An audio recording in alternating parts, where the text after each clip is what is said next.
ಇತಿಹಾಸದ ಪುಟಗಳನ್ನು ತೆಗೆದಾಗ ಅಥವಾ ನಮ್ಮ ಹಿಸ್ಟ್ರಿ ತೆಗೆದಾಗ ಅಥವಾ ನಮ್ಮ ರಾಮಾಯಣ ಮಹಾಭಾರತ ತೆಗೆದಾಗ್ಲೂ ವಿಷಕನ್ಯರ ಪ್ರಸ್ತಾಪ ಇದೆ. ವಿಶ್ವಾಮಿತ್ರ ಮೆಡಿಟೇಷನನ್ನು ಭಂಗಿ ಮಾಡಿದ್ದೇ ಮೇನಕೆಯವರು. ಸೊ ಹೀಗಿರ್ಬೇಕಾದ್ರೆ ಈ ವಿಷಕನ್ಯರು ಬಂದಿರತಕ್ಕಂಥದ್ದು ಯುದ್ಧದಲ್ಲಿ ಅನೇಕ ಮಹಾಭಾರತದ ಕಥೆಗಳಲ್ಲಿ ಎಲ್ಲದರಲ್ಲೂ ಇದೆ. ಈಗಿನ ರಾಜಕೀಯ ಪರಿಸ್ಥಿತಿಯಲ್ಲಿ 2025 ಕರ್ನಾಟಕ ಪರಿಸ್ಥಿತಿಯಲ್ಲಿ CM ಗುದಿಗೆಯನ್ನು ಏರಲಿಕ್ಕೆ ಮಾಡಬೇಕಾದ ಅನೇಕ ಪ್ರಸಂಗಗಳು, ಲೋಕಾಯುಕ್ತ ಆಗಿರ್ಬೋದು, CBI ಆಗಿರ್ಬೋದು,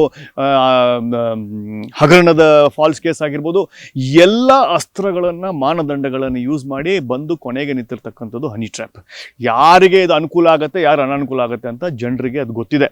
ಅನುಕೂಲ ಆಗೋದು ಯಾರಿಗೆ ಅಂತ ಸತತವಾಗಿ ಅನೇಕರಿಗೆ ಗೊತ್ತಿದೆ, ಇದರಿಂದ ಯಾರಿಗಾಗತ್ತೆ ಅಂತ.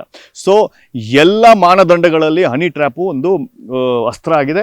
ಹೇಗೆ ಯುದ್ಧ ಗೆಲ್ಲಲಿಕ್ಕೆ ಅಥವಾ ಪ್ರೀತಿ ಮಾಡಲಿಕ್ಕೆ ಎಲ್ಲ ಮಾರ್ಗವೂ ಸುಗಮ, ಒಳ್ಳೆಯದು ಅಂತ ಏನು ಹಿರಿಯರು ಹೇಳಿದ್ದಾರೆ, ಅವರ ಒಂದು CM ಗುದ್ಗೆಗೆ, CM ಚೇರಿಗೆ ಯಾವ ಮಾರ್ಗ, ವಾಮ ಮಾರ್ಗ ಆಗಿರ್ಬೋದು, ಈ ಮಾರ್ಗ ಆಗಿರ್ಬೋದು, ಎಲ್ಲ ಮಾರ್ಗವೂ ಮಾಡಬೇಕು ಅನ್ನುವ ಒಂದು ಅಸಹ್ಯದ ರಾಜಕೀಯವನ್ನು ಮಾಡಿಕೊಂಡು ಇವತ್ತು ಪ್ರತಿಯೊಂದು ಸಂಶಯ ರೀತಿಯಲ್ಲೇ ನೋಡಬೇಕಾಗತ್ತೆ. ಯಾವುದೇ ಜೆನ್ಯೂನ್ ಕೆಲಸಕ್ಕೆ ಬಂದಿದ್ರು ಇವರು ಯಾರು ಕಳಿಸಿದಾರಾ, ಇದಾಗಿದೆಯಾ ಅಂತ. ಆದ್ರೂ ಈಗಿನ ಡಿಜಿಟಲ್ ಯುಗದಲ್ಲಿ ಖಂಡಿತವಾಗ್ಲೂ ಹನಿ ಟ್ರ್ಯಾಪ್ ಆಗ್ತಾ ಇದೆ. ಸತತವಾಗಿ ಪ್ರಯತ್ನಗಳು ನಡೀತಾನೆ ಇರುತ್ತೆ. ಕೇವಲ MLA ಮಿನಿಸ್ಟರ್ ಲೆವೆಲ್ ಇಲ್ಲ, ಅದು ಈವನ್ ಪೊಲೀಸ್ ಡಿಪಾರ್ಟ್ಮೆಂಟ್ ಹಿರಿಯ ಅಧಿಕಾರಿಗೂ ಇದೆ, IAS ಅಧಿಕಾರಿ ಮೇಲೂ ಇದೆ.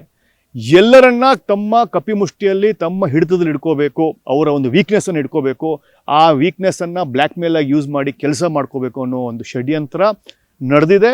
ಅದಕ್ಕೆ ಇವತ್ತು ಸುಪ್ರೀಂ ಕೋರ್ಟಲ್ಲಿ ವಜಾ ಆಗಿರೋ ಕಾರಣ ದಾಖಲೆ ಇಲ್ಲದೆ ಇರ್ಬೋದು, ಆದರೆ ಮನಸ್ಸಾಕ್ಷಿ ಅನ್ನೋದಿದೆಯಲ್ಲ, ಆ ಮನಸ್ಸಾಕ್ಷಿಗೆ ಆಮೇಲೆ ದೇವರ ಶಾಪ ಅನ್ನೋದಿದೆಯಲ್ಲ, ಅದಕ್ಕೆ ಯಾರು ಮಾಡ್ತಾ ಇದ್ರು ಅದು ನಿಲ್ಲಿಸಬೇಕು ಅನ್ನುವ ಒಂದು ವಿನಂತಿ.